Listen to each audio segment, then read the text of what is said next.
నమస్తే అందరికీ, welcome back to my channel. శ్రావణ మాసంలో చేయవలసిన 7 శుభకార్యాలు. ఈ నెలలో కొన్ని పనులు చేస్తే మన జీవితంలో మంచి మార్పులు రావడం ఖాయం అంటారు పెద్దలు. ఇవే శ్రావణ మాసంలో తప్పనిసరిగా చేయవలసిన 7 శుభకార్యాలు. అవి ఏమిటో ఈ వీడియోలో తెలుసుకుందాం.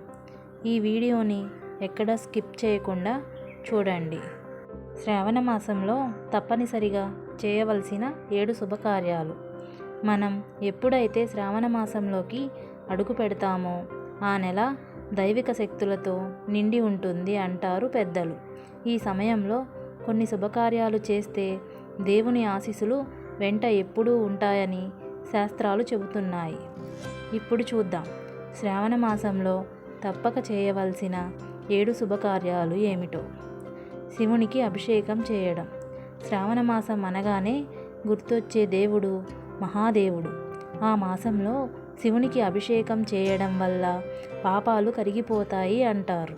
పాలు, తేనె, బెల్లం, గంగాజలంతో అభిషేకం చేస్తే శివుడు ప్రసన్నుడవుతాడు. సోమవారం వ్రతం చేయడం.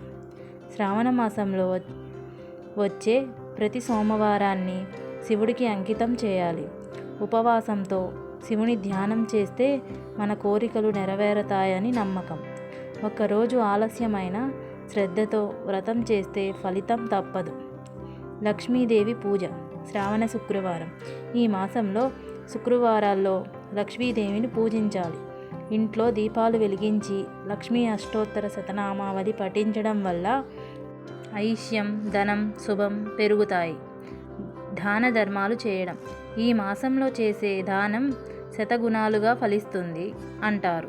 బియ్యం, దుప్పట్లు, దీపాలు లేదా విద్యార్థులకు కావలసిన వస్తువులు ఇవ్వడం ఇవి మనకు పుణ్యాన్ని తెస్తాయి. తులసి మొక్కకు పూజ. తులసీదేవిని పూజించడం వల్ల పాప విమోచనం జరుగుతుంది. తులసి దగ్గరకు దీపం వెలిగించి ఓం నమో భగవతే వాసుదేవాయ మంత్రం జపించండి. ఇది మన ఇంట్లో శుభశాంతుల్ని పెంచుతుంది. పౌర్ణమి రోజు ఉపవాసం, జపం. శ్రావణ మాసంలో వచ్చే పౌర్ణమి చాలా శుభదినం. ఈరోజు ఉపవాసంతో శివుడు లేదా విష్ణువు పూజించడం వల్ల బహుమతులు, ఆనందం మన జీవితంలో ప్రవహిస్తాయి. వృద్ధులకు సేవ, తల్లిదండ్రుల పాదాభివందనం. ఇది శాస్త్రపరమైన విషయమే కాదు, మనిషిగా మన బాధ్యత కూడా. తల్లిదండ్రులకు, వృద్ధులకు ఈ మాసంలో సేవ చేస్తే దేవుడు ఎంతో సంతోషిస్తాడు అంటారు. శ్రావణ మాసం అనేది ఆధ్యాత్మికత, శాంతి, దైవానుగ్రహం నింపే పవిత్రమైన సమయం. ఈ 7 శుభకార్యాలు మనం మన శక్తికి అనుగుణంగా చేస్తే మన జీవితంలో మంచి మార్పులు తప్పకుండా వస్తాయి. మీకు ఈ వీడియో నచ్చితే ప్లీజ్ లైక్ చేసి, షేర్ చేసి, సబ్స్క్రైబ్ చేయడం మర్చిపోకండి. Thank you.